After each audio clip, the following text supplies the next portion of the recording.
The word of the day is regeneration.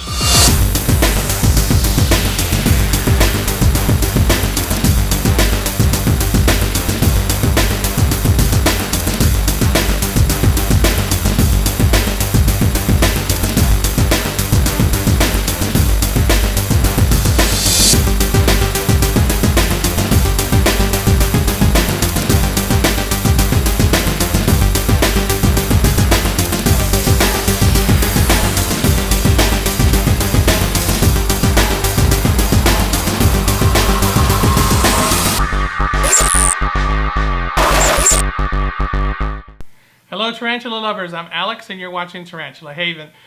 Before I get started, I'd like to give a shout out to one of my subscribers, French Glock 17. Sorry I didn't get it to you sooner, it kind of got buried in my feed. I remembered, but it was in the back of my mind, and I just had forgotten every time I did a video. So I finally did remember, so here's your shout out. Today I've got a few things for you. The first thing is actually some sad news, and this was pretty heartbreaking for me. I've lost a few things here. I don't know if you remembered, but in one of my videos I had gotten 3 scorpions from a friend of mine. Those scorpions were Titius stigmurus, and I was really excited about them because they are parthenogenetic, and which means that they breed without a male. They're all female, and they breed asexually. Well, unfortunately, I'm not going to get to experience that. Right off the bat, I lost one, and I had 2 left. I thought they were doing great. I figured I had the temperature right, and I had the humidity right, but they just like one died after the other one, and then finally the last one died. They had been eating, and I just don't know what happened. So, I'm not a scorpion guy, and I guess that proves it. Here in Brazil, I think you can throw a rock anywhere and hit one of those things, and I can't seem to keep them alive. So maybe I'll try again if my friend gets any more, if he still has some. But as for now, I'm just going to kind of leave off of the scorpions for now. The other thing, and this one was really upsetting for me, I was feeding my tarantulas, and I came across one of my Poecilotheria Metallicas, and it was dead, and it was in a death curl. That was really upsetting for me because those were one of my dream scorpions when I first got them, and I'd been taking care of them. I thought I was doing everything right for them too, and I have 6 of them, and one of them passed away. It wasn't too bad of a blow because they are expensive, but I happened to buy them from Paul Becker when he was in business, and it was actually right before he went out of business. So I purchased 3, and then I ended up getting 3 as freebies because he was doing a buy one get one. So I actually bought them at the perfect time. But it still hurts because I love that species, and I really wanted to see them all grow up, and to lose one was just extremely heartbreaking for me. On a more positive note, I have another thing to share with you, and this, my family and I, we like to go on hikes, and when we go hiking, we usually take our cameras with us, and we take pictures of things that we find out in nature, usually wildlife, because that's what we enjoy.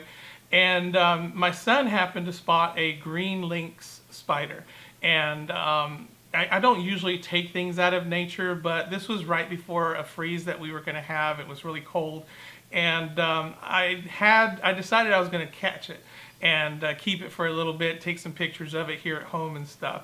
So I happened to have a little box that I keep my macro lens in, and I ended up catching that lynx spider, and I took it home and kept it in a jar for a little bit, and I fed it and was taking care of it, and wanted to wait for the perfect time to go outside and put it somewhere and take pictures of it.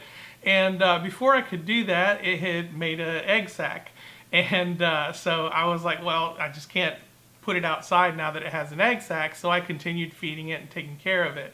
So I kept wanting to do a video on it, and I just didn't seem like the time was right.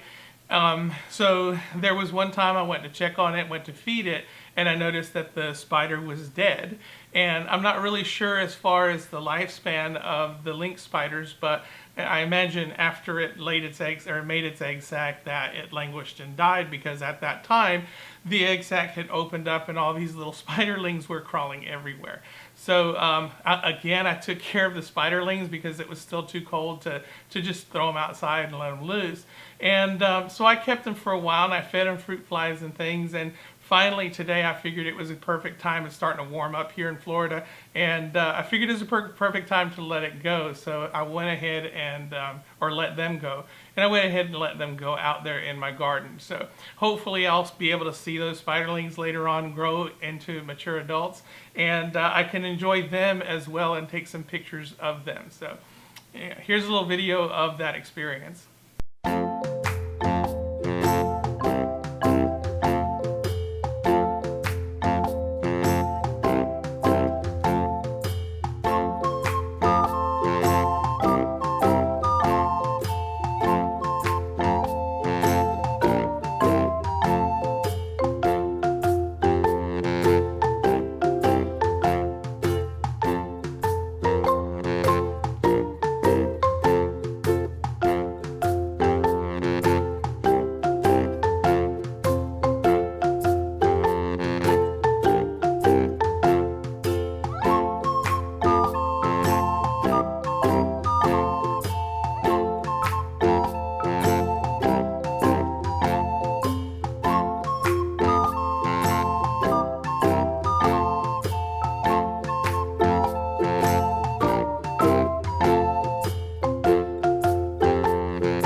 So back to my word of the day, regeneration. The reason I wanted to talk about that is because in one of my videos where I had gone to the Repticon Expo, I bought 2 green bottle blues, and as I was rehoming them or rehousing them, I noticed that one of them was missing a leg. And I wasn't too concerned about it because the tarantula was behaving normally. I didn't see anything where it was bleeding or anything like that. So to me, that told me that that wound was healed and that I just needed to wait until it molted for it to regenerate its leg. If you don't know that, tarantulas, arachnids in general, if they lose an appendage, they will grow that back. And when they molt, that appendage will grow back. So in this case, my tarantula had lost its leg. Don't know how, that's how it came to me, but it did molt and it did regenerate its leg. If you see on this video here, I've got a picture of the molt and you can clearly see where the leg is missing. And then I've got a picture of the tarantula itself after the molt, and you can see where it had regenerated its leg. So it's never going to grow back the first time around. When it molts, it's never going to grow back to its original size. That's a physical impossibility. And the reason for that is because the exoskeleton is only so big. So when it does molt, it does grow and it regenerates that leg, but it's not going to be full size. However, every molt after that, the leg is going to continue to grow until it does reach its full size, and then it'll be as if the tarantula had never lost its leg. Just to give you a look here, this is that green bottle blue. And I was really surprised at how much it had regrown its leg. If you take a look here, this particular leg right there, that's the one. Whew, somebody's hungry. But that's the one that it regrew, this one right back there. All right, so if you notice that leg is a little bit thinner and not quite as long as its other legs, and that is because it has not reached its full size. But I was surprised. It's probably 2/3 the full size. By next molt, it should probably be the full size of its other matching leg on the other side. So that's pretty good for it to regenerate quite that much within one single molt. And I got to feed him because he's hungry. So I'd like to close this out by doing a rehousing of my Poecilotheria Metallicas. They are a very skittish species. In my experience, these slings have been extremely skittish. Every time I mess with them, every time I pick up their enclosure, they usually run around, they race around the enclosure and then go and bolt and hide. So I don't want to mess around with them as far as like being able to openly just transfer them, because I'm afraid that they're going to bolt on me and then I'm going to have to chase them and find them. So I'm going to use Petco's foolproof method and use a little catch cup and put it over the top and see if I can coax them in there and transfer them safely into one of these jars right here. Now, these jars, they're nothing special. They're basically the jars that I get my fruit flies in, and they have a nice little screen mesh at the top. Now, this is a micro screen, so I'm not really worried about them catching their feet or anything like that. And of course, I put some ventilation holes on the sides for cross ventilation. So they need a little bit more room. They've gotten some size on them. I don't know if that contributed to me losing my tarantula. I just worry that maybe it's getting a little too stuffy in there. So I just want to give them some extra room, some more ventilation, so that they can thrive for me instead of losing any more. One thing I did notice about the one that I lost is it seemed to be not eating very much, and it had not molted as much as the other ones did, and it had stayed more of a grayish color at the sling stage, and had not been getting its adult colors. All my other ones have already started to show the blue on them. So I don't know, maybe there was something wrong with that tarantula. All I know is that it passed away on me and that I was pretty upset about it. So let's go ahead and transfer these guys. So this gives them a little bit more room for them to grow and move around in. Okay. So when I open the lid, I have to be real careful because sometimes they will bolt and run around and try to go toward the top.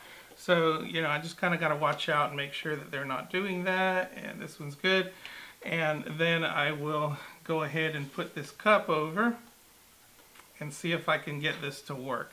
I've never really used this method with my slings. I just kind of cross transfer them, let them walk over. But, I don't think that's going to work very well now with these guys. So I'm going to use this method and see if I can get them to come over, because they are very, very skittish. They run around like crazy. Come on, come on.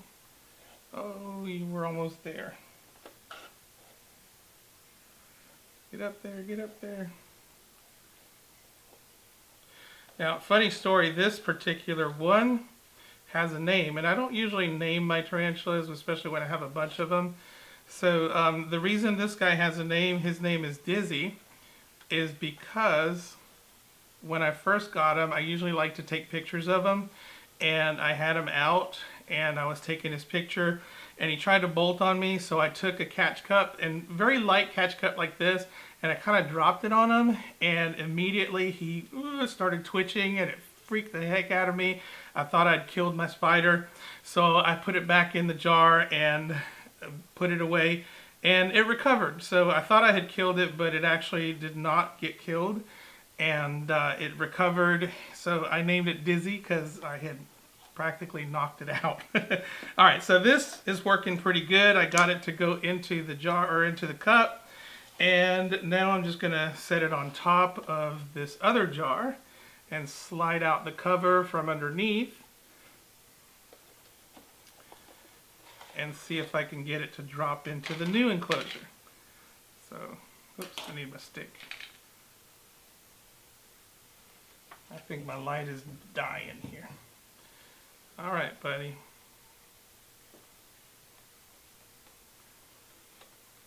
Here we go. Boop. Go in. All right. And he's in his new home. That was cool. See if we can get a video. There it goes, running around.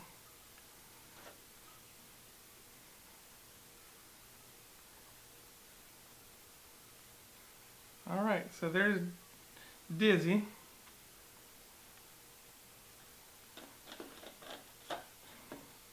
Good to go.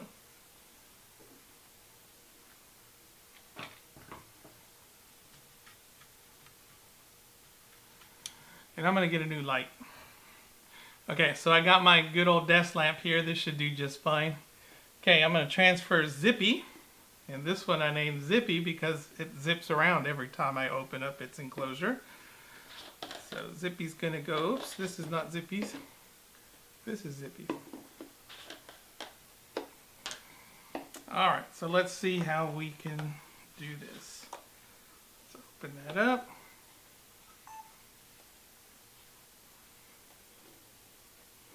Oh, he's zipping around. Yeah. Zippy seems to be the largest of them.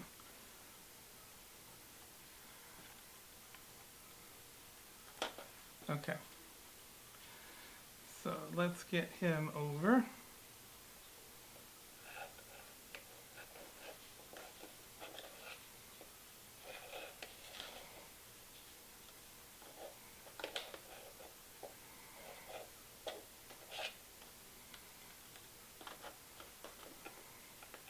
This is not working out so well. Alright. So, come on, Zippy. I think I need to take that cork bark out. Excuse me a sec. Alright, let's take that cork bark out and see how this goes.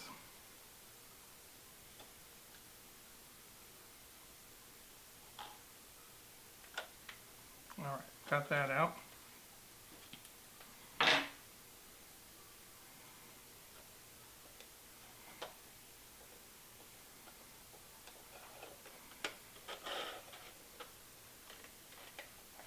Come on, buddy.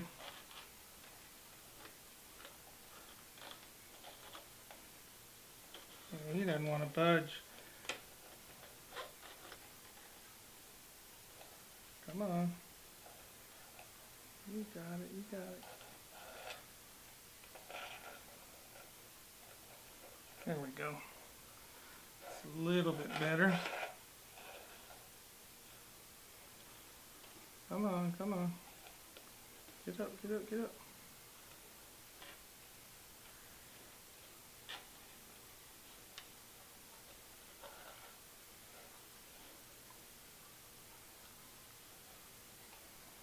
Come on, go up. There we go, there we go. Oh, no, no. I knocked him right back down. Now, one thing about Poecilotheria Metallica is that they do tend to be a little bit photosensitive. They don't like the light, so they tend to shy away from it. So that might be part of the reason why it doesn't want to come up, because there's too much light. There we go. Come on. There we go. All right. We got you there. Let's slide this underneath. Success. Okay, let's do the transfer.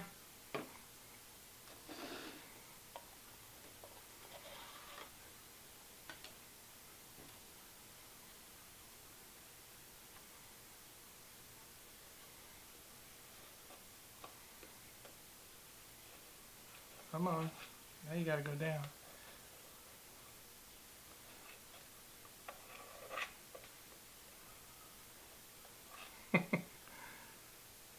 There you go. Go down.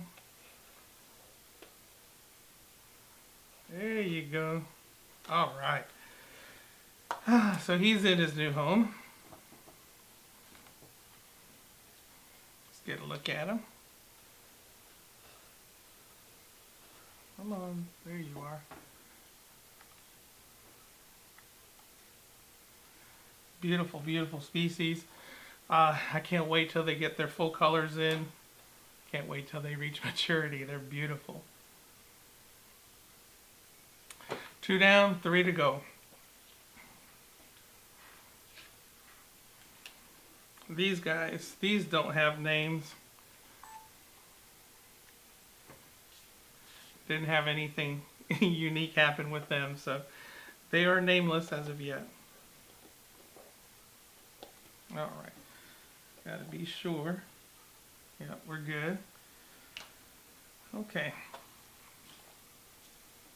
I see it hiding underneath the cork bark. So let's get it over.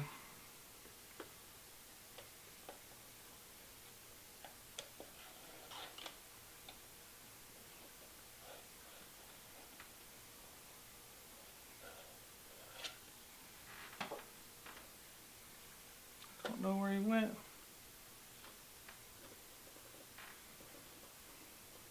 Probably gonna have to pull the cork bark out again. Let's see.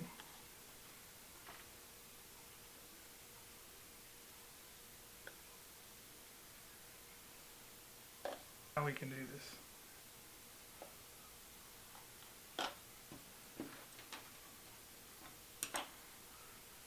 Here we go.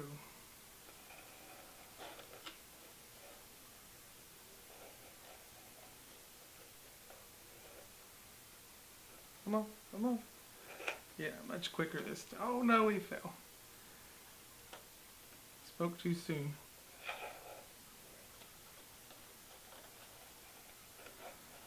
Come on, go up, go up, go up. I'm almost tempted to just cross it over. Let's see if we can do that.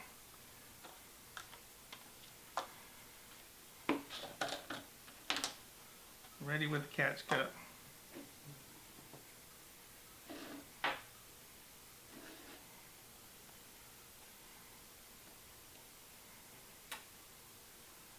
You might see me freak out here.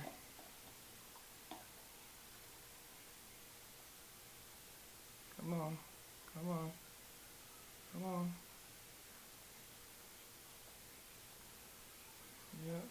Make sure you give them something to stand on, and they just walk over sometimes. So, that was good.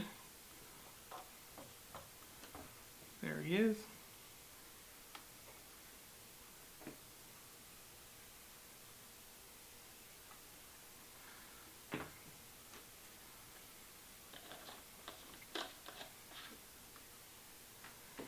Don't always trust that method.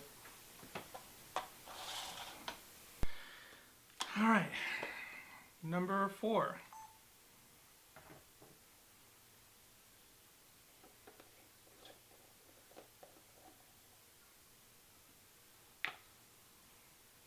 Oh, he's gonna be tough to get out. Got a couple pieces of bark here. Got one.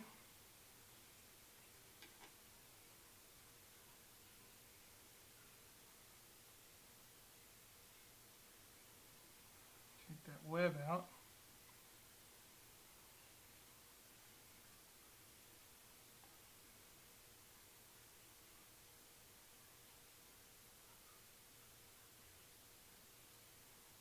There we go. All right, let's do this.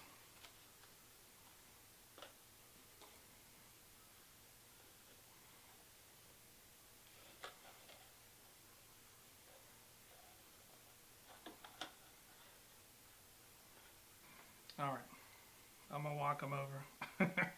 I can't help it. Catch cup, cardboard.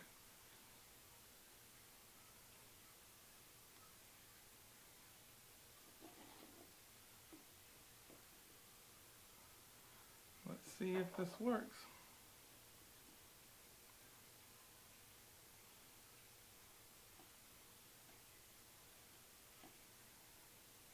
Come on. Easy. There you go. All right. Sometimes it's best to go with just what you know. And there he is. Barely see him. All right, and last but not least, number 5.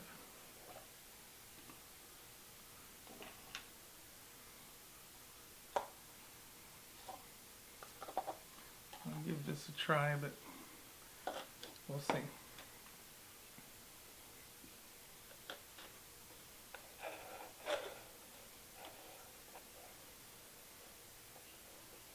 Oh, almost.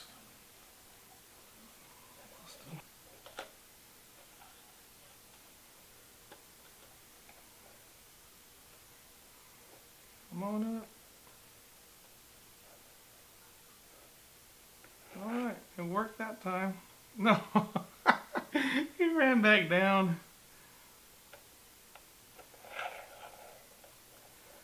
Come on, come back up. Stay up, stay up. Oh, alright, walk over it is.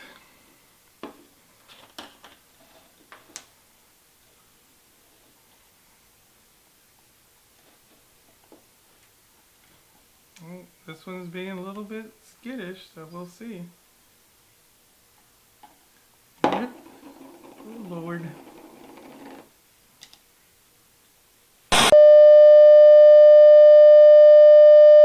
Am I sweating? I don't know how much my camera caught on that last one. I think it cut out on me. This one was working though, but yeah, this one climbed up on my hand, and I actually had to stay calm under pressure and make sure it ran back down so that I could catch it. So I've got it, and I've got it right here.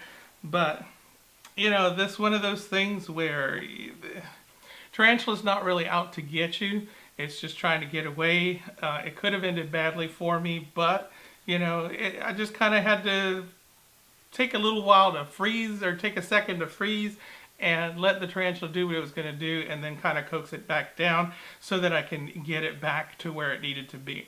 So pretty proud of myself because I did not freak out like I thought I would, but I came very close to it. So anyway, I have it here, and I'm going to go ahead and put it into its enclosure. So this one's probably going to get a name because it ended up climbing up my arm. All right, so let's get it in.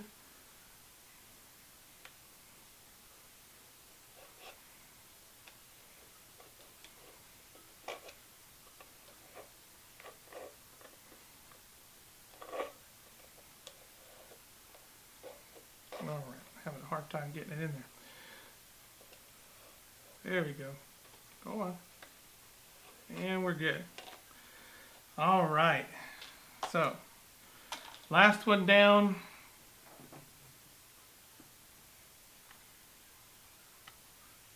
Safe and sound in its new enclosure. See if I can get this light down here so I can see it better.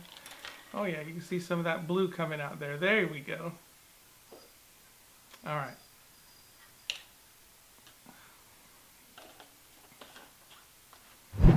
All right, so let's end this on a happy note. I've got my green bottle blue here. Earlier it was showing that it was hungry, so I'm going to go ahead and feed it. Yeah, I think it can handle that. Drop that in. There you go.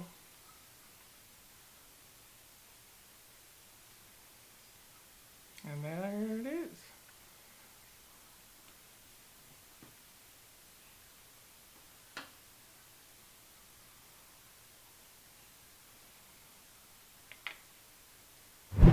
Well, that's my video for today. I hope you enjoyed it. One final note, patience is a virtue.